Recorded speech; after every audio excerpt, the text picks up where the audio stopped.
Assalamualaikum warahmatullahi wabarakatuh. Apa kabar Bapak Ibu semuanya, Bapak Ibu guru bahasa Indonesia di seluruh Indonesia. Ketemu lagi dengan channel TV Pinter atau TV Pustaka Intermedia. Seperti biasa, saya akan berbagi video pembelajaran bahasa dan sastra Indonesia. Semoga video pembelajaran ini bermanfaat bagi Bapak Ibu guru bahasa Indonesia dan juga bagi adik-adik pelajar atau siswa SMA, MA maupun SMK di seluruh Indonesia.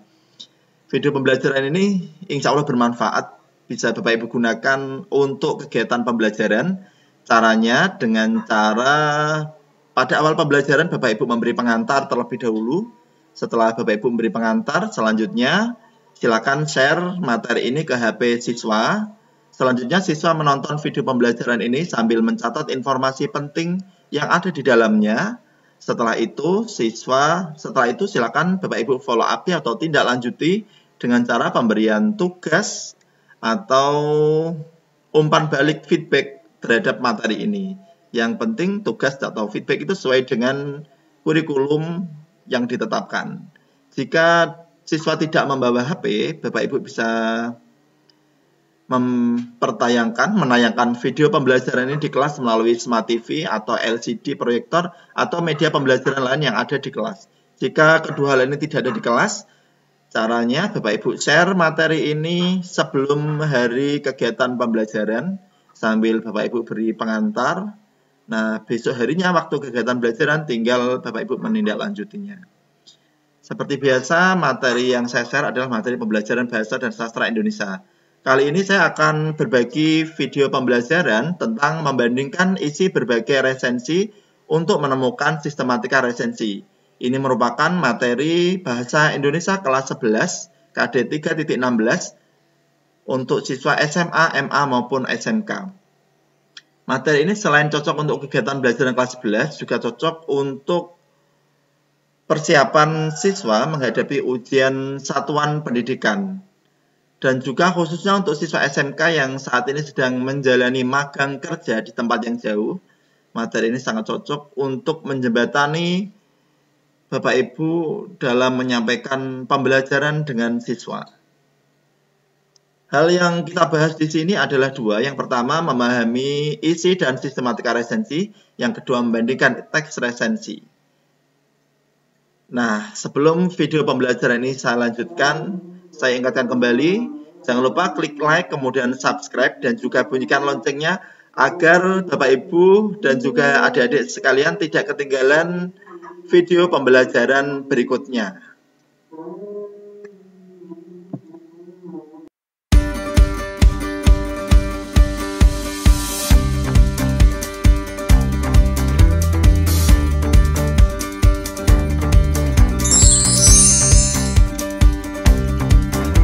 Terima kasih telah setia menunggu video pembelajaran ini tayang.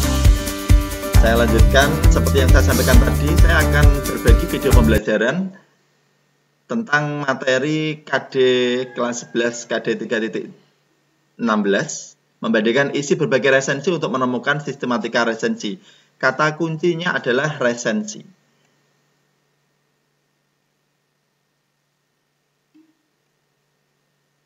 Nah, resensi itu apa? Apa yang dimaksud dengan resensi? Ya, resensi adalah ulasan. Ulasan ini bisa berupa karangan, karya tulis, atau karya tulis yang dibacakan yang berupa ulasan juga.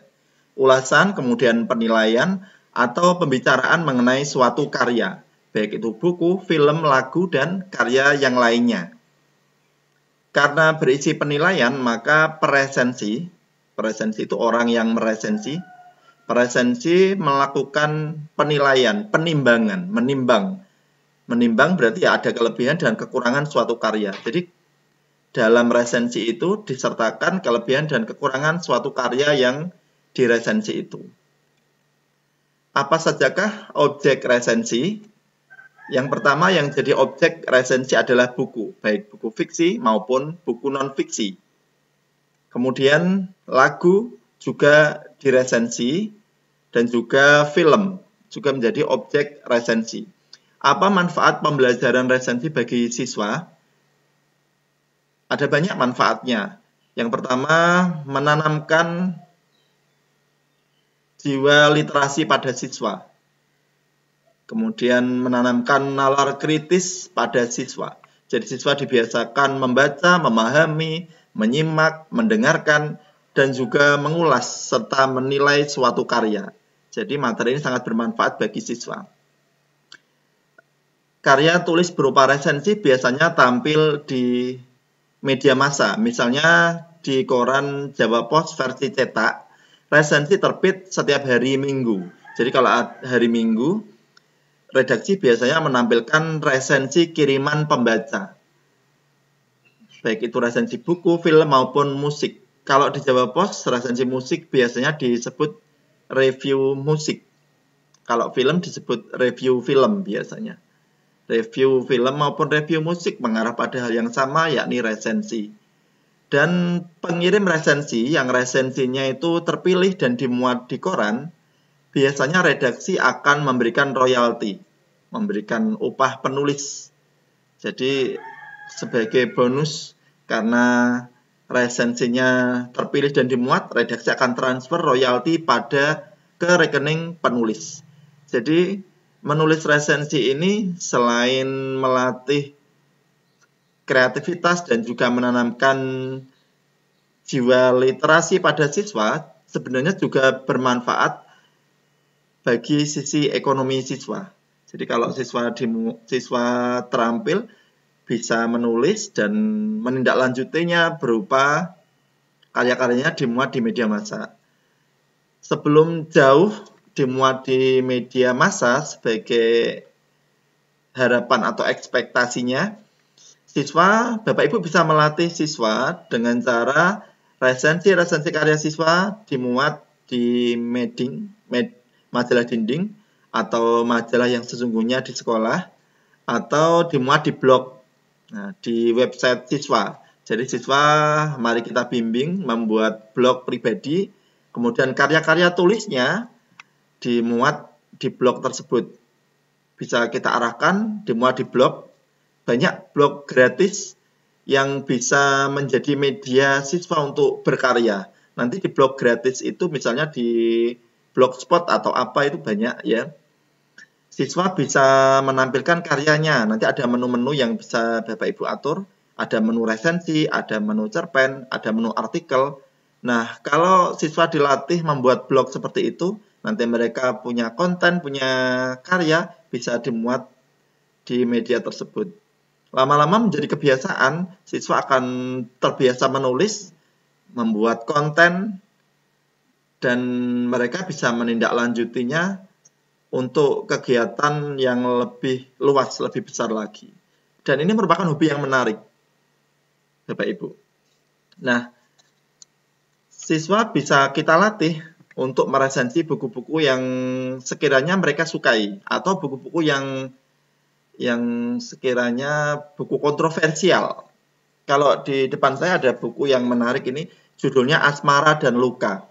Asmara dan Luka ini buku antologi kritik sastra karya finalis Olimpiade Guru Nasional tingkat jenjang pendidikan menengah. Ini karya guru-guru hebat yang diterbitkan Pustaka Intermedia. Kemudian di depan saya ada juga buku Doraemon Petualangan Nobita di Luar Angkasa. Buku komik kesukaan anak saya ya. Ada juga buku Cinta di Balik Duka. Cinta di Balik Duka ini karya siswa-siswi SMA Negeri 1 Tanjung, Lombok Utara, Nusa Tenggara Barat. Isinya berupa antologi cerpen yang tergolong fiksi sejarah karena secara umum mereka mengemas cerita dengan beragam tema, tapi ada rekaman sejarahnya berupa fenomena gempa yang ada di Lombok Utara. Jadi mereka pada waktu gempa itu sedang apa? Jadi ini kumpulan karya siswa yang bagus untuk dibaca dan diresensi. Ada juga buku di depan saya ini, buku bukan Umar Bakri, cocok untuk diresensi. Kemudian buku kumpulan cerita motivasi yang cocok untuk dibaca siswa juga. Ada buku karya Zainal Arifin Toha, Beliau penulis Jogja, aku menulis maka aku ada. Saya pernah ikut bedah buku beliau. Dan ini ada buku yang lumayan kontroversi, yang agak panas sedikit, tapi jangan berpikir keras, ini hanya buku ya. Judulnya, Apakah Bibirmu Masih Perawan? Saya tidak beli dan tidak fotokopi ini diberi oleh teman saya. Ya, cocok untuk dijadikan objek resensi. Karena kalau bukunya kontroversi, menjadikan daya pikat, daya tarik siswa untuk tertarik membaca, kemudian mereka tertarik untuk mengulas. Jadi kalau buku biasa-biasa kurang menarik, kita bisa mengarahkan mereka untuk membaca buku yang kontroversial. Ada buku yang kontroversial juga, judulnya Umat Menggugat Gus Dur. Saya tidak beli buku ini. Buku ini dikirim oleh seorang yang tidak saya kenal ke alamat saya. Jadi saya dikirimi orang tersebut. Alamatnya tertulis Surabaya, alamatnya titik-titik gitu. Dikirim ke alamat saya pada tahun 2007. Nah, setelah saya terima, saya kaget. Ini siapa yang ngirim? Bukunya kok kontroversial sekali. Setelah saya baca, saya kirim balik dan saya beri ucapan terima kasih. Ternyata alamatnya alamat palsu. Dan oleh pihak pos dikirim balik ke alamat saya kembali. Jadi ya saya tidak jadi mengembalikan. Ya saya cukup terima kasih pada orang yang tidak saya kenal yang telah mengirim buku ini. Saya baca buku ini bukan berarti saya ikut menggugat, tidak. Tapi saya menilai sistematika dan isi buku ini dan bagaimana penulis buku ini membuat narasi dan menyajikan argumentasi. Bukan berarti saya mendukung, saya tidak mendukung. Saya hanya menilai buku ini. Materi resensi itu kan, resensi itu jenisnya ada banyak. Maksud saya cara penulisannya berbeda-beda. Yang materi yang saya sajikan di sini yang lebih sederhana. Ada materi resensi yang lebih komplit lagi. Ini ada di buku ini. Buku komposisi karya Goris Graf. Buku ini sudah longset sekali karena buku ini saya beli tahun 2003 saat saya kuliah semester 1. Mata kuliah keterampilan menulis, waktu itu dosen saya Bu Rahayu merekomendasikan saya harus baca buku ini. Jadi di dalamnya ada punktuasi, kemudian nulis karya ilmiah, nulis makalah, termasuk nulis resensi dibahas di sini. Nah, ini resensi yang di sini saya sederhanakan. Saya sederhanakan untuk pembelajaran di kelas, jadi nggak sedetail mungkin cara nulis resensi yang saya paparkan di sini. Materi resensi yang saya paparkan di ini tidak sedetail yang ada di buku ini, maksud saya. Nah, itu tadi buku-buku tips dari saya untuk Bapak Ibu yang ngajar di kelas. Biar siswa menarik, ajak mereka membahas atau membaca buku yang kontroversi, yang kekinian, yang dekat dengan kehidupan siswa. Sehingga mereka tertarik untuk membaca dan pada akhirnya tertarik untuk menulis resensi. Sebelum kita membahas lebih jauh tentang resensi, saya lebih senang kalau siswa mengamati resensi itu apa. Jadi kita tidak membahas sesuatu yang jauh di awan, sementara mereka belum tahu apa yang sedang kita bahas. Jadi kita ajak siswa untuk mengamati resensi itu apa, setelah itu baru kita lanjutkan materinya. Ini contoh resensi buku. Resensi buku di bagian atas seperti biasa resensi itu ada judul resensi, kemudian ada identitas resensi, identitas karya yang diresensi. Karena ini berupa buku, maka identitas buku yang diresensi, yang meliputi judul buku atau judul novel, pengarang, penerbit, dan tebal buku.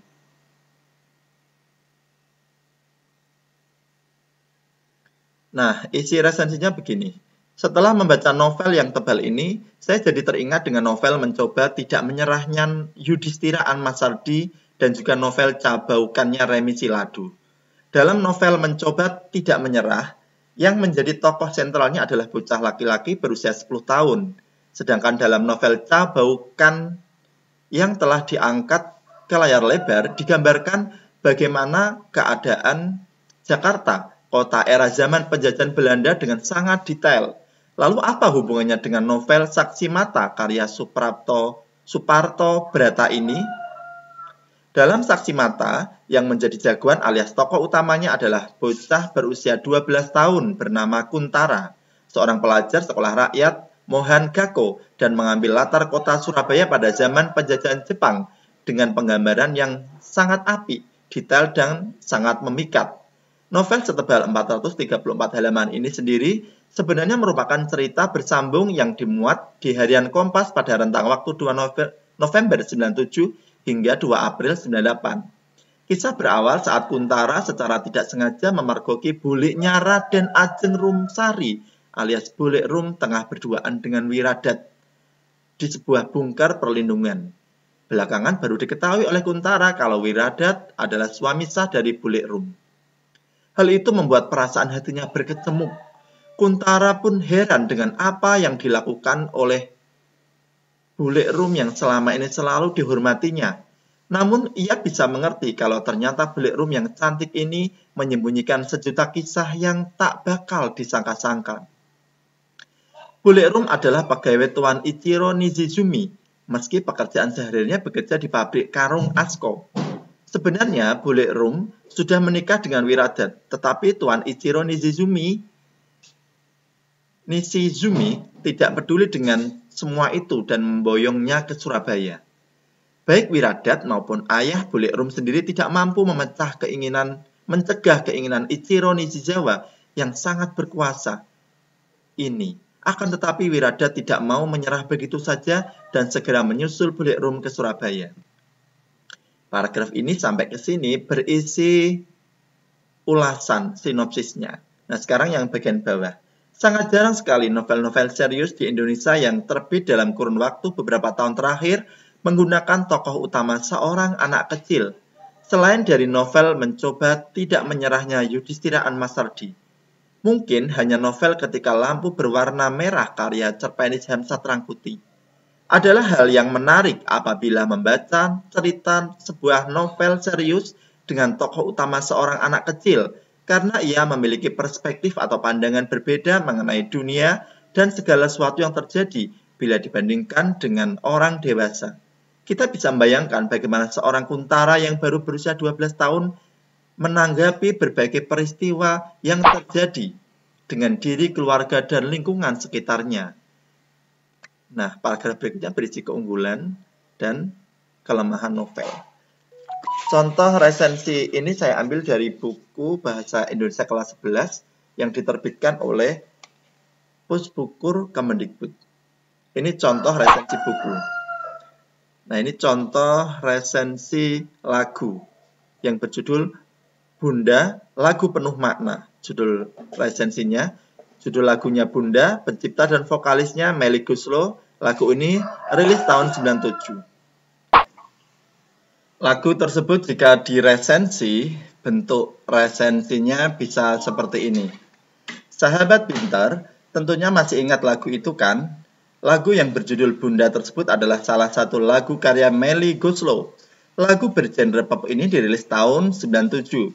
Meskipun sudah lama, lagu ini tetap segar didengar sampai kini. Seperti halnya lagu lain karya Melly Goeslaw, lagu ini bernilai seni tinggi dan syairnya penuh makna. Memang tidak dipungkiri kemampuan Melly yang amat lihai mampu meracik makna dalam lagu dan nada. Ratusan lagu telah diciptakan Melly, baik dinyanyikan sendiri maupun dinyanyikan penyanyi lain. Di antara penyanyi yang pernah melantunkan lagu karya Melly Goeslaw, atau di antaranya Melly Goeslaw pernah menciptakan lagu untuk Agnes Monica, kemudian Bunga Citra Lestari, Gita Gutawa, Irwansyah, Krisdayanti, Rosa, Syahrini, dan sejumlah penyanyi beken lainnya. Lagu Bunda ini memaparkan betapa besarnya kasih sayang seorang ibu kepada anaknya. Seorang ibu akan rela berkorban, mengorbankan apapun demi kebahagiaan sang anak. Dalam keadaan apapun, kasih sayang seorang ibu kepada anak tidak akan pernah hilang. Ibu sangat berperan besar dalam perkembangan hidup seorang anak. Kelebihan dari lagu ini yaitu menggunakan bahasa sehari-hari sehingga mudah dipahami. Bukan hanya lirik yang sangat bermakna, namun nada lembut dan mudah diingat. Selain memiliki kelebihan, tentunya lagu ini juga memiliki kelemahan. Karena lirik dan nadanya yang santai, sebagian remaja cenderung tidak berselera dengan lagu ini. Mereka lebih menyukai lagu yang bernuansa rancak, gembira daripada lagu yang bernada santai. Karena syair lagu ini bermakna amat mulia, lagu ini cocok dinikmati semua kalangan, baik orang tua, dewasa, hingga anak-anak, sehingga diharapkan makna yang terkandung dalam syair lagu ini dapat diamalkan dalam kehidupan sehari-hari. Ini hanya salah satu contoh resensi lagu. Satu lagu diresensi oleh 5 orang, maka bentuk resensinya bisa 5 karena mereka punya sudut pandang yang berbeda-beda. Berikutnya, tadi sudah resensi buku, kemudian resensi lagu, selanjutnya resensi film. Berikut ini resensi film.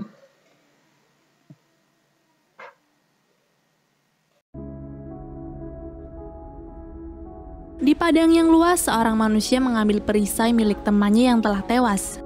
Dari kejauhan juga kita diperlihatkan siluet mengerikan dari makhluk yang dinamakan orc. Di sini mereka bertarung sampai titik darah penghabisan.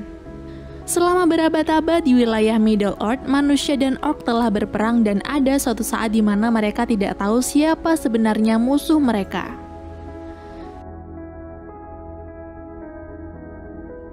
Sin lalu berpindah ke Durotan. Ia adalah kepala suku dari klan Orc Frostwolf. Dia bercerita ke istrinya kalau dia ingin melarikan diri dari kehidupan peperangan dan mengharapkan kehidupan yang lebih damai. Apalagi juga istrinya sekarang sedang mengandung anak pertama mereka. Waktu kemudian berlalu. Klan Orc dari berbagai suku berkumpul. Diketahui pula tanah mereka Draenor berada di ambang kehancuran. Jadi penyihir orc jahat bernama Gul'dan berencana untuk membimbing klan orc ke tanah Azeroth. Gul'dan menggunakan sihir gelap yang disebut Veil yang diciptakan dari kematian. Di sini Gul'dan telah menangkap lusinan tahanan Draenei di dalam kurungan yang membawa mereka ke gerbang. Gerbang lalu dibuka. Gul'dan dengan sihirnya pun menguras seluruh nyawa Draenei untuk membuka gerbang menuju Azeroth. Para orc berlarian menyerbu masuk ke dalam dunia manusia.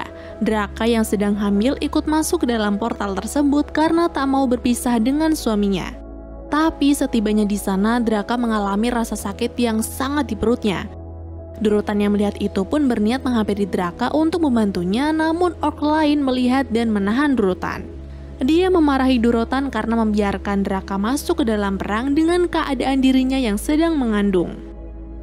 Karena Draka sudah mulai melahirkan, Gul'dan datang membantu. Gul'dan mengulurkan tangannya untuk mengambil bayi tersebut, namun naas, anak orc yang dilahirkan ini sudah meninggal dunia. Itu tadi contoh resensi film. Namun yang kita bahas di sini bukan resensi film maupun resensi lagu. Yang kita bahas di sini adalah resensi buku. Seperti biasa dalam pembelajaran, memang sebaiknya kita arahkan siswa ke pengamatan, observasi pada hal yang konkret terlebih dahulu. Kita mau membahas apa? Misalnya kita mau membahas resensi, berarti kita ajak mereka mengamati resensi terlebih dahulu. Sehingga pembahasan lebih lanjut akan mudah, tidak mengawan, tapi membumi. Jadi siswa itu biar punya gambaran, oh ini yang sedang kita bahas. Nah, seperti yang saya sampaikan tadi bahwa orang yang meresensi biasa dinamai peresensi atau resensator. Tugasnya memberikan gambaran kepada pembaca mengenai suatu karya, apakah karya itu layak dibaca, ditonton atau tidak. Kemudian hal apa sajakah yang ditanggapi oleh seorang peresensi? Yang ditanggapi oleh peresensi dalam resensinya yakni kualitas isi, kemudian penampilan atau tampilan, kemudian unsur-unsur, bahasa, dan manfaat serta manfaat bagi pembaca resensi itu. Sistematika resensi atau unsurnya resensi yang pertama adalah judul resensi, selanjutnya identitas karya yang diresensi. Kalau yang diresensi buku berarti kita tampilkan identitas buku ini di bagian awal. Meliputi judul buku, penulis, penerbit, tahun terbit, tebal buku, atau identitas lain yang diperlukan. Berikutnya, kalau yang diresensi itu resensi film, berarti pada bagian identitas kita tampilkan judul filmnya apa, kemudian penulis, naskah, sutradara, produksinya mana, atau identitas lain yang diperlukan. Kalau yang diresensi itu musik atau lagu, judul musik atau lagunya apa, pencipta, produksi, atau hal lain yang kita perlukan, kita tampilkan di bagian identitas. Selanjutnya, bagian berikutnya adalah pendahuluan, kemudian inti atau isi resensi, dan penutup. Pendahuluan itu berisi apa saja, inti resensi itu berisi apa saja, dan penutup itu berisi apa saja, kita bahas pada slide berikutnya ini. Bagian pendahuluan resensi itu berisi penjelasan tentang macam apakah buku yang diresensi. Apakah buku fiksi, ataukah buku non-fiksi, ataukah buku motivasi. Jadi di bagian awal resensi, peresensi itu mencantumkan jenis buku apa yang diresensi. Sehingga pembaca resensi itu punya gambaran. Oh, yang diresensi itu buku fiksi. Jadi sejak awal biar punya gambaran itu. Kemudian di bagian pendahuluan lagi, dicantumkan perbandingan buku yang diresensi dengan buku lain yang sejenis. Misalnya yang diresensi itu novel, sama-sama novel. Apa perbedaan novel ini dengan novel lain? Ataukah apa persamaan novel ini dengan novel lain? Gitu. Kemudian yang ada di bagian pendahuluan lagi adalah kepengarangan. Siapa nama pengarang buku yang diresensi ini? Kemudian lahir di mana? Bagaimana profil singkatnya? Serta karya apa sajakah yang telah dibuat oleh pengarang ini? Kemudian tujuan penulisan buku ini menurut peresensi itu apa? Selanjutnya bagian inti resensi berisi sinopsis buku. Kalau novel berarti sinopsis novel. Kalau yang diresensi itu buku non-fiksi, berarti ya ringkasan isi buku ini. Singkat saja ya. Selanjutnya, di bagian inti resensi lagi adalah kelebihan dan kekurangan buku yang diresensi. Kelebihan dan kekurangan ini dilihat dari apanya? Yang pertama, kita bisa melihat dari layout tampilannya, penataan atau perwajahannya. Menurut kita sebagai peresensi, bagaimana layoutnya? Kemudian tata bahasanya bagaimana? Bahasanya mudah dipahami atau tidak? Bahasanya menarik atau tidak? Bahasanya benar atau baik? Kita nilai kelebihan dan kekurangannya. Yang jadi objek penilaian kelebihan dan kekurangan lagi adalah hubungan antar bagian, antar bab. Kalau berupa novel, bagian pertama, kedua, ketiga, apakah mencerminkan hubungan yang logis? Ataukah hubungannya nggak nyambung, membingungkan? Kalau berupa buku non-fiksi ya hubungan antar bab. Apakah memaparkan hubungan yang logis, ataukah membingungkan atau tidak, atau apakah ada keterkaitan atau tidak. Kemudian yang kita nilai kelebihan dan kekurangannya lagi adalah kebermanfaatan isi buku ini. Menurut kita sebagai peresensi, buku ini bermanfaat enggak bagi pembaca. Kemudian harga juga bisa kita jadikan objek penilaian kelebihan dan kekurangan. Atau kita menilai bagian lain. Selanjutnya bagian penutup berisi rekomendasi. Menurut kita sebagai peresensi, buku yang kita resensi ini cocoknya dibaca siapa dan mengapa. Layak terbit enggak? Kalau layak dibaca oleh siapa cocoknya? Dan mengapa kok demikian? Ini detail bagian pendahuluan, inti, dan penutup. Sifatnya ini tidak harus ini, jadi kita boleh menambahi hal lain yang kita bahas di resensi selain ini. Boleh kita tambahin lagi selain ini.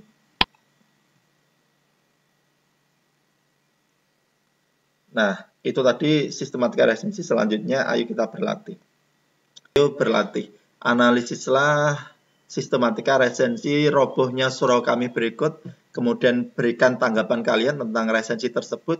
Kemudian kerjakan dengan format seperti yang ada di bawah ini.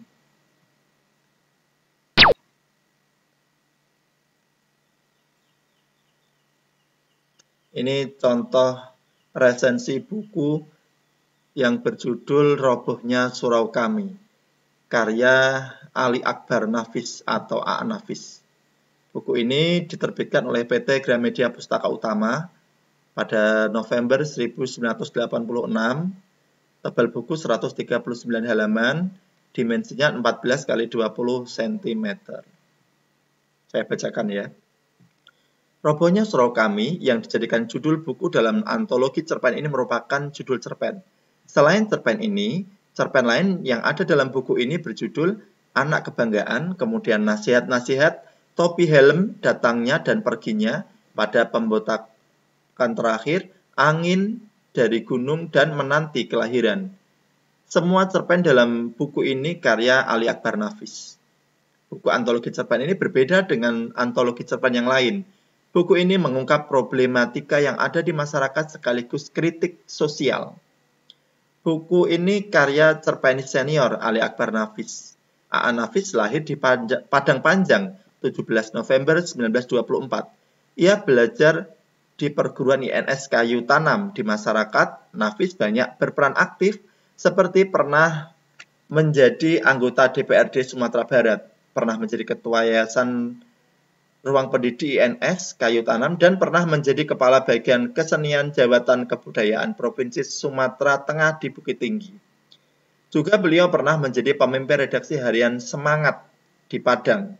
Selain cerpen-cerpen dalam antologi cerpen Robohnya Suro Kami, karya Ali Akbar Nafis, di antaranya adalah cerpen Biang Lala, Hujan Panas, Kemarau, Dialektika Minangkabau, Di Lintasan Mendung, dan cerpen yang lainnya. Nafis menjadikan Robohnya Suro Kami sebagai judul buku yang berisi sekian banyak cerpen yang ada. Cerpen ini juga menarik karena menceritakan seorang kakek tua yang menghabiskan seumur hidupnya hanya untuk mengabdikan diri kepada Tuhan. Beribadah dan beribadah hanya itu yang dia lakukan, sehingga lupa akan kewajibannya sebagai seorang kepala keluarga. Tetapi, sangat disayangkan pada akhir cerita, kakek tua yang sangat taat ini yang menghabiskan seumur hidupnya hanya untuk beribadah, mati bunuh diri hanya gara-gara banyolan dari si pembual yang bernama Ajo Sidi. Na'udzubillah min dzalik. Kisah tentang Haji Saleh yang bolak-balik Haji ternyata masuk neraka membuat sang kakek ini sakit hati pada Ajo Sidi, sehingga mendorong sang kakek bunuh diri. Dari kisah ini, kita dapat mengambil hikmahnya bahwa setan tidak akan berhenti menggoda manusia sebelum kematian datang. Robohnya Suro Kami dikemas secara sederhana, tetapi penuh makna dan kritik atas kehidupan manusia pada zaman modern ini. Manusia berlomba-lomba untuk memenuhi kepentingan sendiri, bahkan dalam masalah agama. Manusia menjalankan agamanya dengan baik dan taat, hanya ingin dirinya dapat masuk surga. Manusia memuji Tuhan tidak lagi dengan hati yang tulus karena mencintainya, melainkan hanya ingin memperoleh pahala dan semakin mudah jalannya untuk masuk ke surga. Sangat mengenaskan dan memprihatinkan memang, tapi itulah kenyataan pada masa kini yang berhasil diungkap oleh A.A. Nafis dan dituangkan dalam cerita ini. Kekurangan buku ini yakni banyak kosakata bahasa daerah yang asing bagi penutur selain bahasa tersebut. Kekurangan lainnya terletak pada ceritanya yang belum tuntas. Hal ini membuat pembaca bertanya-tanya, benarkah Ajo Sidi orang yang tidak bertanggung jawab? Bukankah perilaku Ajo Sidi yang berusaha menyuruh istrinya untuk membeli kain kafan itu merupakan suatu bentuk tanggung jawab? Lalu di mana salahnya? Namun tak semua orang menganggap itu kekurangan. Bisa jadi itu kelebihan karena telah memberikan banyak pelajaran yang dapat diambil hikmahnya. Berpikirlah sebelum bertindak untuk melakukan sesuatu. Bersikap pasrah tidak akan menuai hasil yang baik. Tetapi jika kita terus tawakal, mempunyai niat, keyakinan, dan berusaha dalam suatu hal, maka yakinlah bahwa Allah akan menjadikan usaha itu terwujud. Sehingga cerita ini cocok untuk dibaca karena memberikan hal yang menarik bagi kehidupan. Itu tadi resensinya, silakan kerjakan. Ini tadi contoh resensi, silakan kalian kerjakan. Nah, alternatif jawabannya, jawaban ini sifatnya alternatif, tidak harus ini jawabannya. Kalian atau siswa boleh menjawab jawaban yang berbeda. Judul resensi, kalau judulnya pakem ya, judulnya kan jelas ini ya, cerpen Robohnya Suro Kami. Identitas bukunya yang saya tampilkan ini, kemudian pendahuluan, buku ini buku antologi cerpen, kemudian buku ini berbeda dengan buku antologi lain, buku ini berisi problem masyarakat dan kritik sosial. A.A. Nafis, cerpenis senior, karya-karyanya banyak, tidak saya sebutkan, tadi sudah saya sampaikan. Kemudian mengungkap problem masyarakat dan kritik sosial. Ini tujuan penulisan. Inti resensi ada di paragraf ketiga, 4, dan 5. Di dalam Paragraf ketiga 45 ini juga terdapat kelebihan dan kekurangan buku ini.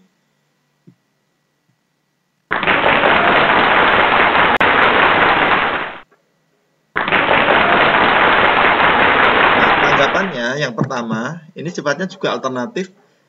Adik-adik atau siswa boleh memberikan tanggapan yang lain. Misalnya tanggapannya bisa seperti ini. Buku yang diresensi ini menarik. Hanya kelebihan satu ya untuk dibaca. Judul resensi kurang tepat. Yang diresensi ini bukan cerpen, melainkan buku kumpulan cerpen. Peresensi mengatakan bahwa buku ini berbeda dengan buku lain, tapi tidak jelas perbedaannya apa. Jadi peresensi ini tidak mencantumkan letak perbedaannya di mana. Bagaimana penutup sebaiknya diperjelas, cocoknya dibaca siapa ya? Bagian penutup ini. Saya tadi salah baca. Maksudnya bagian penutup sebaiknya diperjelas, cocoknya dibaca siapa. Ini tadi contoh cara menganalisis sistematika resensi. Materi berikutnya adalah membandingkan isi teks resensi.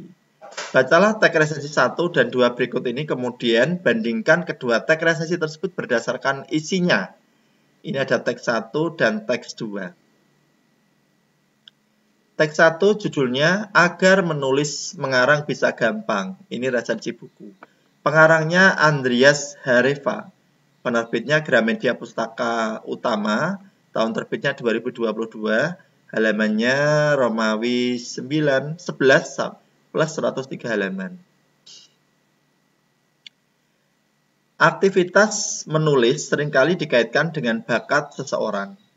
Padahal tidak selamanya bakat dapat membuat aktivitas tulis-menulis menjadi lancar dan semudah yang kita bayangkan.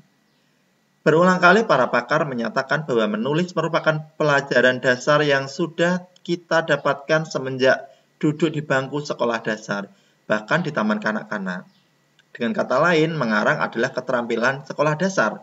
Namun, seringkali ketika kita hendak mengungkapkan ide ke dalam bentuk tulisan, sesuatu yang bernama bakat selalu menjadi semacam kambing hitam yang harus kita persalahkan. Mengarang bukanlah pekerjaan yang mudah, namun juga bukan merupakan hal yang sulit jika ada komitmen. Janji pada diri sendiri tentu saja jika komitmen itu diniati untuk benar-benar ditepati.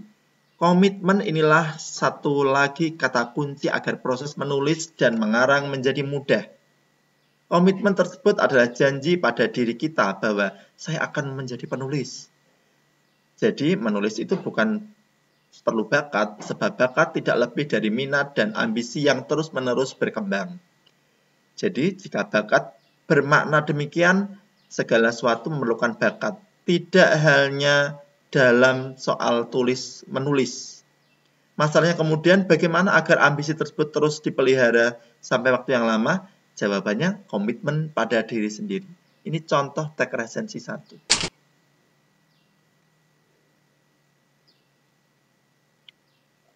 Teks resensi 2. Judul bukunya Istanbul. Kenangan sebuah kota. Penulis Orhan Pamuk. Penerjemahnya Rahmawati Astuti. Penerbitnya Serambi, kemudian tahun terbit 2015, tebal buku 561 halaman. Lumayan tebal bukunya. Istanbul atau dulunya dikenal dengan nama Bizantium merupakan kota yang paling penting dalam sejarah. Kota ini menjadi ibu kota dari 4 kekaisaran, yaitu Kekaisaran Romawi, Kekaisaran Romawi Timur, Kekaisaran Latin, dan terakhir Kekaisaran Utsmaniyah. Penyebaran agama Kristen mengalami kemajuan pada masa Kekaisaran Romawi dan Romawi Timur sebelum Utsmaniyah menaklukkannya pada tahun 1453 di bawah kepemimpinan Mehmed II atau Muhammad Al-Fath yang mengubahnya menjadi pertahanan Islam sekaligus ibu kota kekhalifahan terakhir. Kesultanan Utsmaniyah berakhir pada tahun 1922. Istanbul beralih menjadi Republik Turki pada tahun 1923. Namun tak banyak kemajuan yang terjadi pada periode ini. Kota yang dahulunya pernah menjadi rebutan karena kekayaan dan posisinya yang strategis, mendadak diabaikan setelah Kesultanan Utsman jatuh. Sebaliknya, kota ini menjadi lebih miskin, kumuh, dan terasing. Kegelimangan kota ini perlahan memudar. Rakyat hidup dalam kemiskinan dan penderitaan akan kenangan kejayaan masa lalu. Seakan-akan begitu kami aman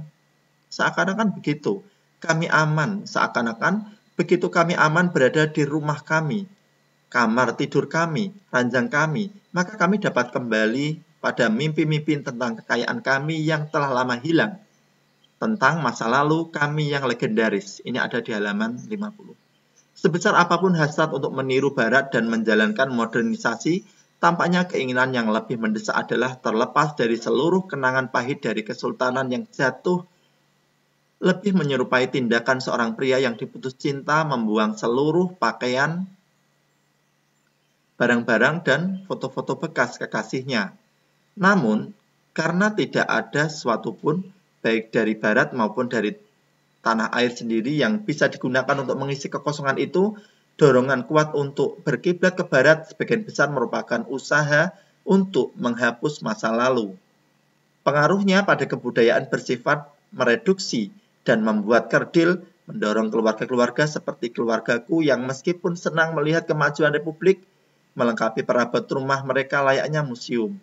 Sesuatu yang di kemudian hari aku mengetahui sebagai misteri dan kemurungan yang mewabah, kerusakan pada masa kanak-kanakku, sebagian kebosanan dan kemuraman, rasa jemu mematikan yang kuhubungkan dengan musik ala Turka, yang membuat nenekku tergerak untuk mengetuk-ngetuk kakakku yang bersandal. Aku melarikan diri dan situasi ini yang membangunkan mimpi. Ini ada 43. Sekarang tentukan, silakan kerjakan, bandingkan kedua teks resensi ini, dilihat dari isinya. Berikut ini contoh alternatif jawaban. Saya katakan alternatif karena jawabannya tidak harus seperti ini. Teks 1, identitasnya tidak saya tulis semua ya, karena untuk menghemat tempat. Lagi pula kalau identitas kan langsung tampak di sini, jadi adik-adik bisa melihat kembali kedua teks resensi tadi untuk menentukan identitasnya. Langsung saja isi resensi teks 1. Buku ini menyajikan sejumlah teknik bagi siapapun yang menyukai dunia tulis-menulis atau mengarang. Pada umumnya, menulis merupakan keterampilan yang harus dikuasai oleh siapapun, terutama yang berprofesi di bidang akademik. Aktivitas menulis sering dihubungkan dengan bakat seseorang, padahal tidak selamanya bakat dapat membuat aktivitas tulis-menulis menjadi selancar dan semudah kita bayangkan.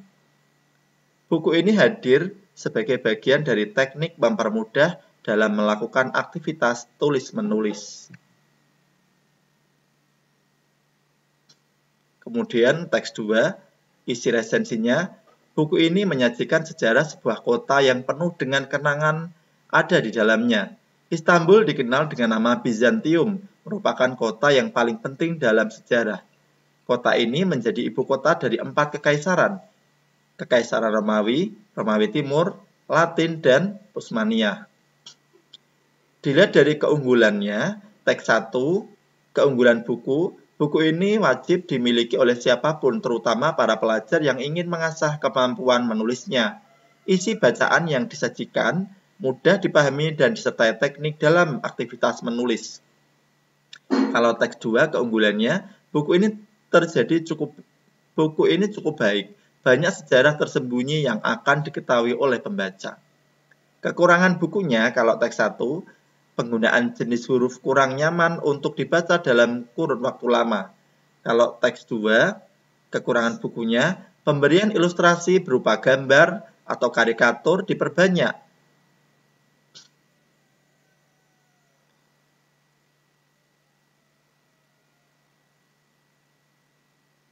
Kemudian bagian penutup, ini saya salah ketik ya, lewat aja. Bagian penutup teks 1 Menulis atau mengarang bukanlah pekerjaan yang mudah. Membutuhkan keterampilan dengan pelatihan yang rutin, ditunjang dengan pengetahuan tentang teknik atau strategi kepenulisan. Komitmen untuk terus berlatih rutin merupakan kunci keberhasilan. Kalau teks 2 penutupnya, Istanbul beralih menjadi Republik Turki pada tahun 1923. Tidak banyak kemajuan yang terjadi pada periode itu. Kota yang dahulunya pernah menjadi rebutan karena kekayaan dan posisinya yang strategis mendadak diabaikan setelah Kesultanan Utsmaniyah jatuh.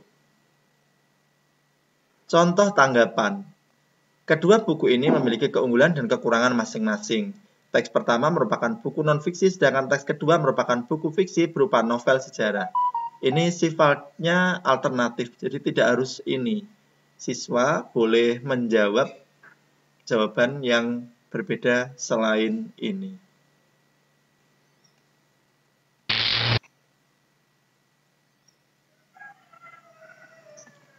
Selanjutnya, latihan lanjutan. Setelah mengikuti kegiatan pembelajaran ini, mari kita tindak lanjuti berupa latihan lanjutan. Bacalah teks resensi petualangan bocah di zaman Jepang. Secara berkelompok, identifikasilah resensi tersebut berdasarkan aspek identitas buku, kemudian ringkasan isi buku, keunggulan buku, kelemahan, dan rekomendasi. Tulislah tanggapanmu tentang teks resensi tersebut. Presentasikan hasil kerja kelompok kalian di depan kelas, di depan kelompok lain, sehingga kelompok lain bisa menanggapi presentasi kalian. Kerjakan tugas kalian ini dengan format seperti yang tertera di sini. Resensi yang saya maksudkan adalah resensi buku yang awal tadi saya sampaikan. Silakan dibaca resensi ini.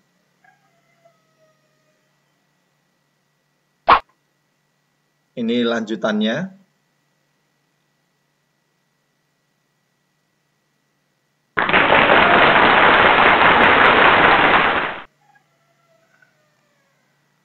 Nah, terima kasih telah menonton sampai akhir video pembelajaran ini. Semoga video pembelajaran ini bermanfaat bagi Bapak Ibu guru bahasa Indonesia di seluruh Indonesia dan juga bagi adik-adik siswa SMA, MA maupun SMK dimanapun kalian berada. Semoga video ini bermanfaat. Jangan lupa klik like, kemudian subscribe dan bunyikan lonceng agar tidak ketinggalan materi berikutnya. Selamat menjalani ibadah puasa. Semoga amal ibadah kita diterima oleh Allah Subhanahu wa Ta'ala. Sampai ketemu pada materi berikutnya. Assalamualaikum warahmatullahi wabarakatuh.